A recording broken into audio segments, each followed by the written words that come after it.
I don't drink the Kool-Aid. I have beloved cheesecakes. And so should you. Why? Because they ship nationally.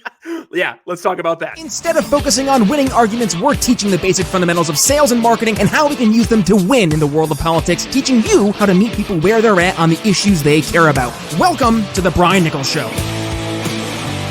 Well, hey there, folks. Brian Nichols here on The Brian Nichols Show. Thank you for joining us on, of course, another fun-filled episode. I am, as always, your humble host, joining you live from our Cardio Miracle Studios here in lovely Eastern Indiana. Are you struggling with fatigue and a weak heart?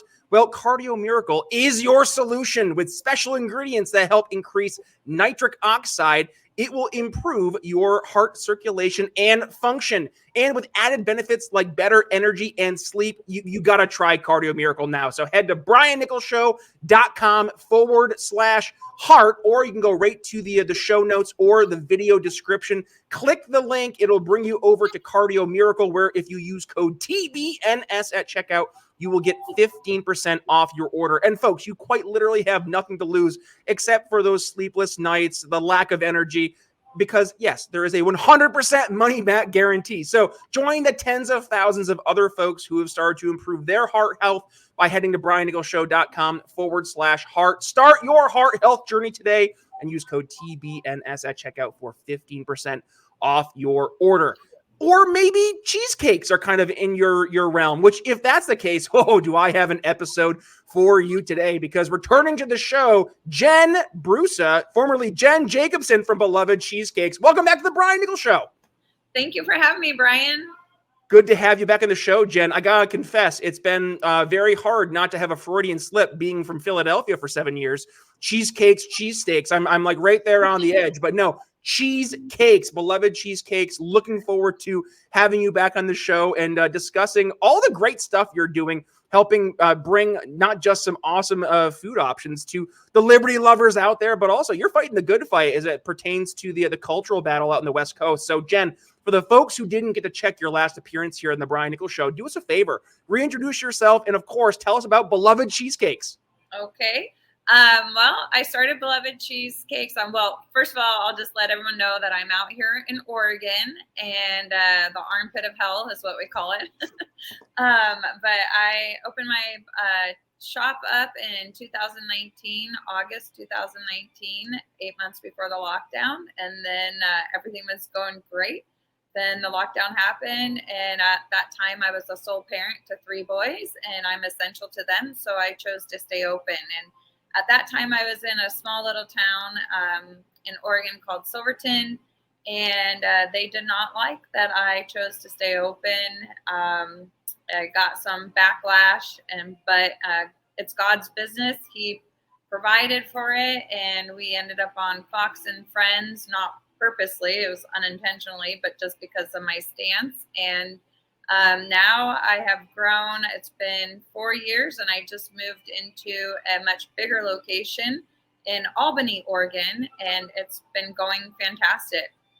That's awesome. We love to hear that, and especially because you faced such a, I guess, not backlash necessarily, but I mean, really, you were experiencing what thousands of other business owners experienced during the past few years during the COVID insanity, and that was being told, "Sorry, Jen, you're not essential," right? But Yeah. to your point, of course you're essential. Why? Right? Because your job is not just essential for making cheesecakes, but also for helping support your family, supporting your community, supporting your staff. There are so many, there are so many different areas that folks just didn't think about when it comes to the consequences of just arbitrarily shutting down half of our businesses because we determine they're not, air quote, essential. What the heck? Yeah, I don't know how businesses complied and went with it. I actually know a lot of them that did comply. They are shut down completely. They had to close completely. And it's so maddening what happened and heartbreaking what happened to small businesses. And I hope that we all learned a lesson that if we all band together, there's strength in numbers. And if we all chose not to comply, what can they do? Yep. No, absolutely. Let's talk about that, Jen, because you obviously have had success, right? You've just moved to a new, larger location, which is telling me, it's telling the audience that you're doing something right, despite facing this adversity as it pertains to, yes, your local government trying to shut you down. And I think there's a lot to be said in terms of folks looking to what you were able to do over the past few years in saying no and sticking with your convictions and keeping your doors open.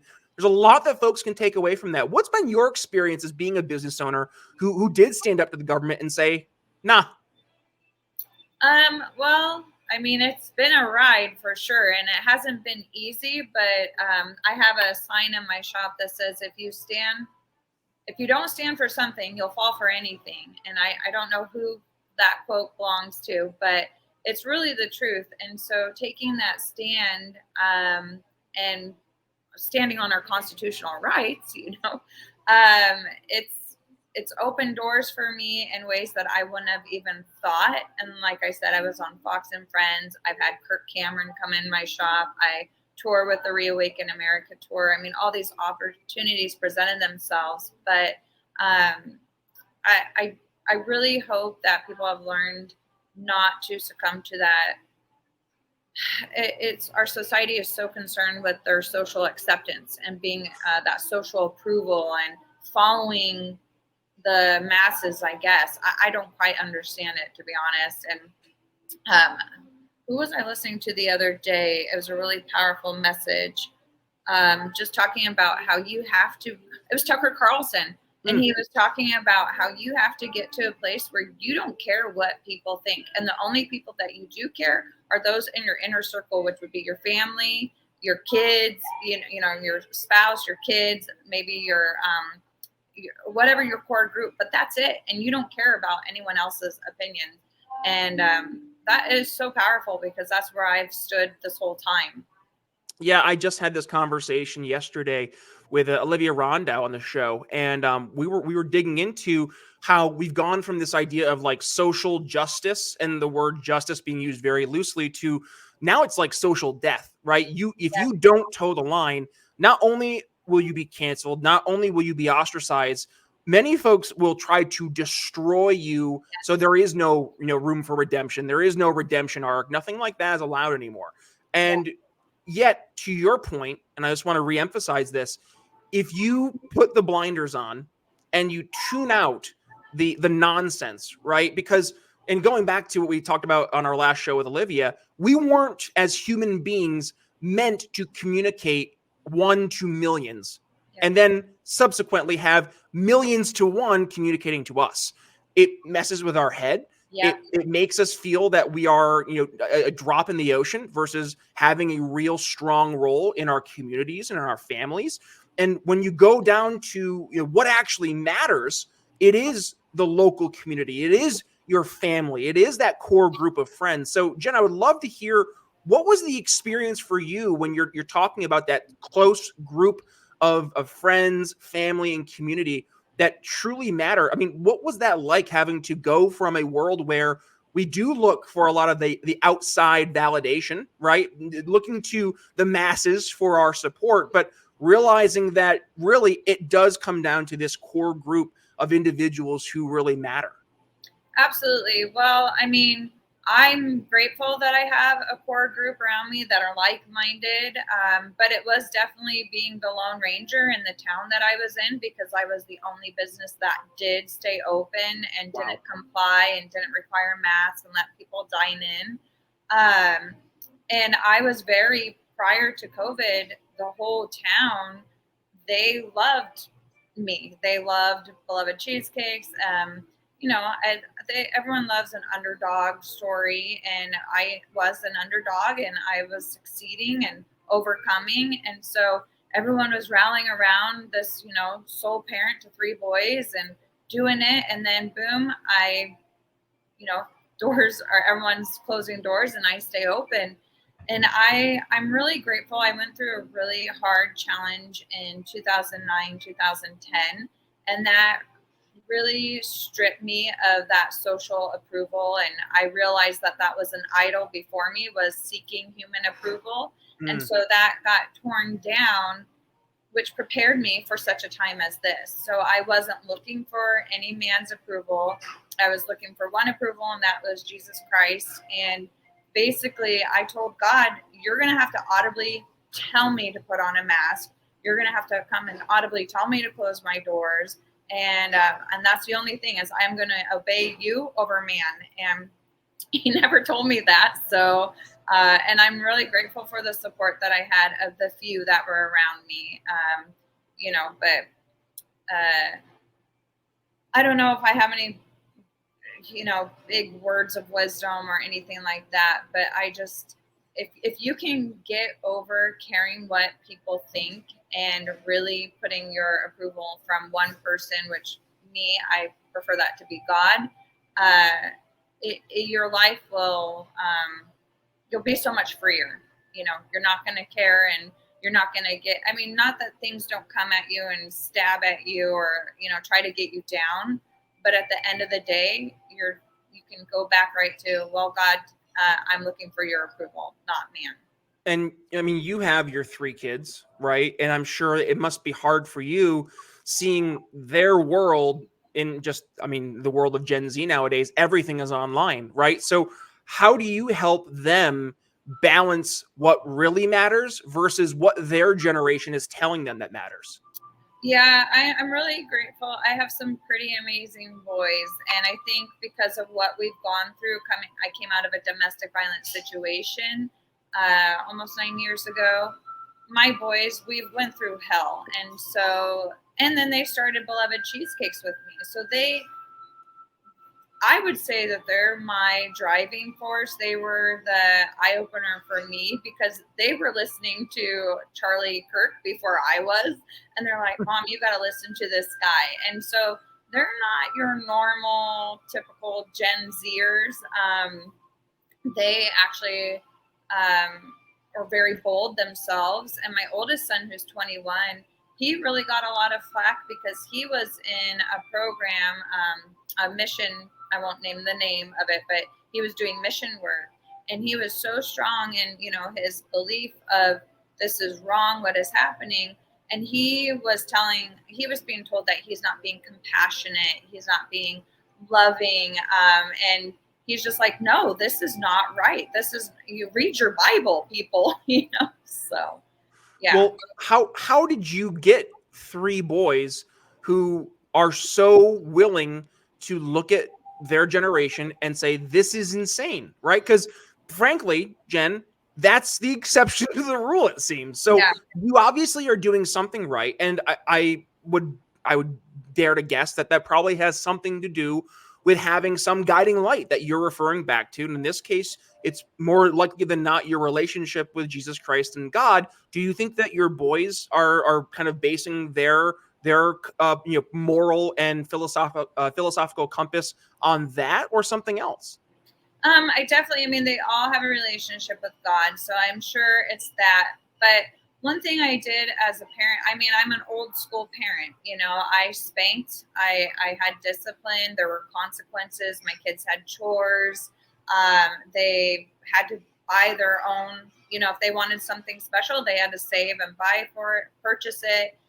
They didn't get all the handouts, I guess. And my father was a meth addict, and I didn't grow up.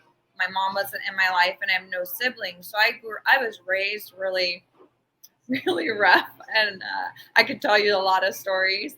And so I never hid that from my kids. I was always telling, because my dad died when I was 14, and he was 39 from a brain aneurysm from all the drugs he did.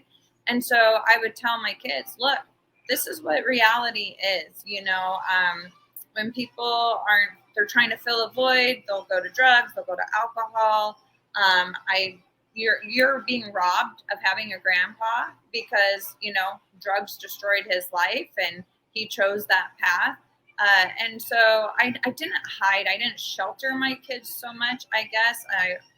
I don't know. And I'm a first generation Christian. And so I don't think I did it perfectly. I didn't force God down my kids' throat. They just saw what he had done for me. And I didn't force them to go to youth group. I let them make their own choices, didn't force them to get baptized. It was just like, you can't have my relationship with God. You guys are going to have your own experience and encounter with God. And that's all I prayed for.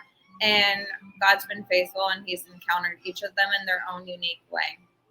How much do you think that this idea of helping your sons realize the context of reality, how much do you think that's played a role in terms of their development? And my context for my question is because you see so much of Gen Z, and now with Gen Alpha coming up, that their world is more often than not built in this fake online space. It's not based in real life. It's not based on real consequences of your actions. There's a reset button when you're online versus in real life. You get one shot, right? You don't get to have like there's a checkpoint, get to go back and try again. This is real life. So do you think that maybe has played a role in terms of how not just your sons in their world, but I guess when you look at the difference between some of these Gen Zers who much more are conservative, or at the very least, they're more right-leaning versus their peers? Yeah.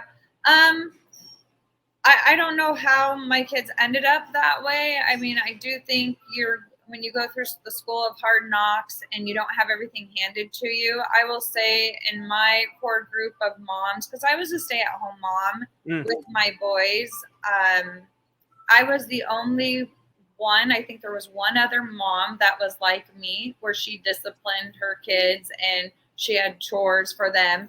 But with most of them, the parents just did everything for the kids. And I just don't think that is beneficial. I don't think that's teaching your kids anything. It's teaching them entitlement. And my boys, they're very annoyed with their generation of that entitlement mentality. I mean, my 18-year-old runs the shop here, and he gets frustrated with kids that come in who are 16, 18 years old, who can't even speak, can't even order for themselves. That has to have their parent order for them, to order a slice of cheesecake. So I think the lack of discipline and doing everything for your children and giving them everything and not making them work for anything is detrimental to them. Yeah, I forget what podcast I was just listening to, but this conversation's been coming up more and more. It's that how did we get here, right? How did we get to a point where the younger generations are so conditioned to expect everything handed out to them, right? So we almost have to like stop the mentality of like, oh, those little Gen Zers are just the way it used to be. Oh, those millennials, and instead go back to say like, how did they get to here? Like, who raised them? Yeah. Asked the curious podcast host, and that is a question that maybe requires a little bit more introspection from some of the older folks in our audience, and looking at you boomers. And that's not necessarily a bad thing, but that's how we learn, is that when you look to, and Jen, you hit the nail on the head, when you had so many parents just hand things out to their kids, they never, and not just physical items, but like helping them overcome challenges or obstacles in life. Like, or everybody's a winner in the games, in the school games, right? Exactly, right. It's destroyed so much from our meritocracy of a society, but also it's created a generation of wimps. I mean, whenever I see people, and I'm in the millennial generation, but I see some of the younger, or I guess, the younger millennials and some of the older Gen Zers, they like get hit with some type of obstacle, some type of roadblock, and it's just like they throw their hands up. They're like, I don't know what to do. Can't do anything. I'm stuck now. And I'm like, my man, where's our problem solving skills? Yeah. Oh, you were never taught to have problem solving skills. You were just given the answer. I see it now. And then that kind of makes me sad. We've lost, someone told me the other day, they've known me, oh my gosh. Well, my son is 21, so they've known me for 22 years, and they've seen everything that I've walked through and how it hasn't been easy. And they just said, you know what, Jen, what you have is you have grit. And that is what people are lacking. They're lacking grit. They're not fighting. They're not holding on. They're not persevering. And you just have that. And I started like, I'm going to research this word grit, because that is what I think a lot of society has lost.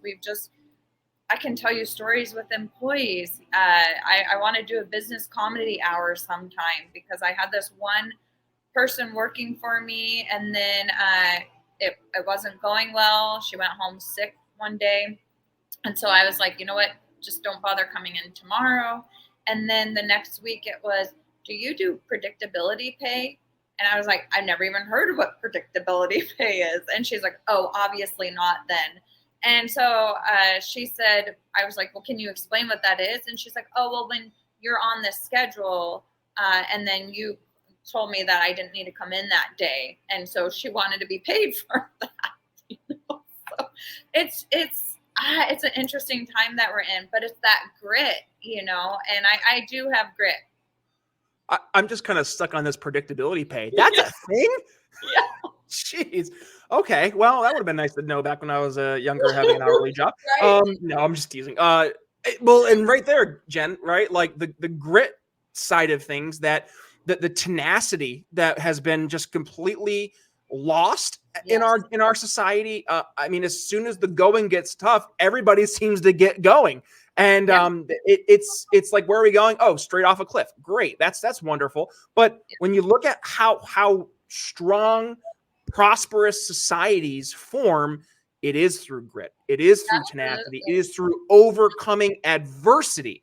And that's missing right now, right? Like there are a handful of people like you, Jen, who've gone out of their way and overcome adversity to put yourself not just in a good spot, but in a much better spot than you were previously. But to the others out there, they look at you and they're like, I wish I could do what Jen did. You can. And I guess for my final thoughts, it's that if you're looking to overcome all the challenges and the nonsense that you've built up in your life, the first place to start is to walk into the bathroom and address the person in the mirror. Because until you're able to look at yourself and acknowledge that you are the sole reason for the way you are today, good, bad, or indifferent, you will never be able to move forward, because you have to be able to deal with the fact that you are the direct result, you are the direct impact of all outcomes in your life. Now, yes, there are things that will happen to us that we do not have control over, but we can control how we react to those different instances. So, Jen, I guess, for my final thoughts, I will say grittiness, tenacity, resilience, overcoming adversity. Those are absolutely skills that anyone who wants to be successful needs to be able to maintain. And you've obviously done a great job over at Beloved Cheesecakes. So that's my final thoughts for us. Jen, what do you have for us to wrap things up today? Well, of course, I'm going to plug my business. So belovedcheesecakes.com. We ship nationwide. We are America's favorite cheesecake. And we are growing and expanding, and it's very exciting. So we have your holiday cheesecake. We have white chocolate peppermint right now, and we can ship bites. We have cheesecake bites. We have mini cheesecakes, whole cheesecakes. We can do samplers, ultimate samplers, where you get one of every slice. And just look online at belovedcheesecakes.com and get your holiday cheesecake. It's a perfect gift for those who have everything. That's what I say. And I'm just going to say it. Jen has the best gluten-free cheesecake I have ever had in my life. I think it was the peppermint cheesecake that you sent me last year. Oh my God, that was out of this world. And yeah, you're over in Oregon and you sent that to me in little old Indiana. So yeah, you can ship anywhere. And by the way, it arrived completely frozen solid. So no worries about like, oh, I live all the way over in Maine. It's not going to be frozen. No, it'll be frozen. I promise. And I guarantee it will be delicious. So if you want to go ahead and get your beloved cheesecakes, we'll make sure we include all those links in the description, in the show notes. And also, if you're joining us over on the YouTubes, I mentioned earlier, Jen was on the show before telling her story. So you, if you stick around right about here, you should be seeing that episode pop up. Make sure you stick around and we'll continue over there so you can learn a little bit more about Jen's story. But otherwise, folks, in terms of where you can follow the show, you can follow us on all your favorite video platforms, YouTube, Rumble. We're uploading the entire episodes to x.com. And also we are uploading our show to Ben Swan's Sovereign, Sovren, great independent media entity, which, by the way, if you are watching our episode over there, congratulations, you're seeing today's episode before anybody else. That's your sovereign exclusive. And then if you want to go ahead and follow yours truly on social medias, you can follow me on Twitter and on Facebook at B Nichols Liberty. Jen, where can folks go ahead support you and Beloved Cheesecakes? They want to reach out on social media. Yeah, we're on all the ones that we don't like, but we have to use as a business. Facebook and Instagram.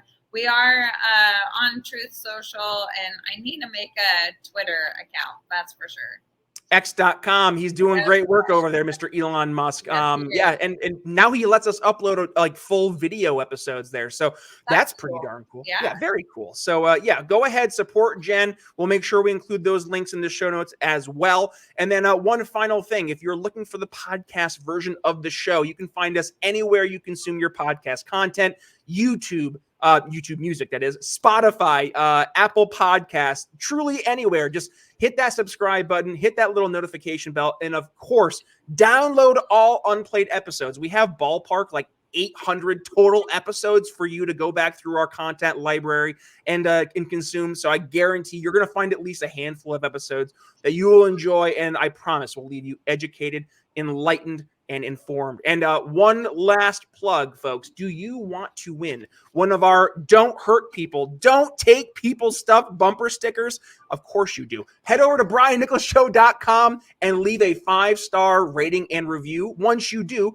take a screenshot of said review, email it to me, Brian@BrianNicholsShow.com, and you are instantly entered into our giveaway. But that's not all. That's right. That's not all. But wait, there's more. You also get entered into our $100 Proud Libertarian Shop giveaway. We have this awesome Don't Hurt People, Don't Take People's Stuff snapback. I'm rocking our Michael Scott 2024 40-day plan shirt. We have snapbacks, t-shirts, hoodies, bumper stickers, regular stickers, all that and more. So if you want to enter to win the $100 sweepstakes giveaway, one more time, 5-star rating and review over at BrianNicholsShow.com. And of course, if you want to support the show, go ahead, give us a donation. Links over at BrianNicholsShow.com/support.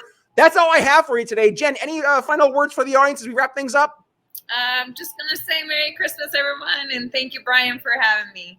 Absolutely, Jen. Thank you for joining us. And of course, folks, Merry Christmas, Happy Holidays, all that fun stuff in between. And if you want to make your holiday season particularly sweet, we'll make sure you go ahead and order some cheesecakes from Jen over at Beloved Cheesecakes. And of course, make sure you tell her that Brian sent you. With that being said, Brian Nichols signing off here on The Brian Nichols Show for Jen Brusa from Beloved Cheesecakes. We'll see you next time. Thanks for listening to The Brian Nichols Show. Find more episodes at briannicholsshow.com.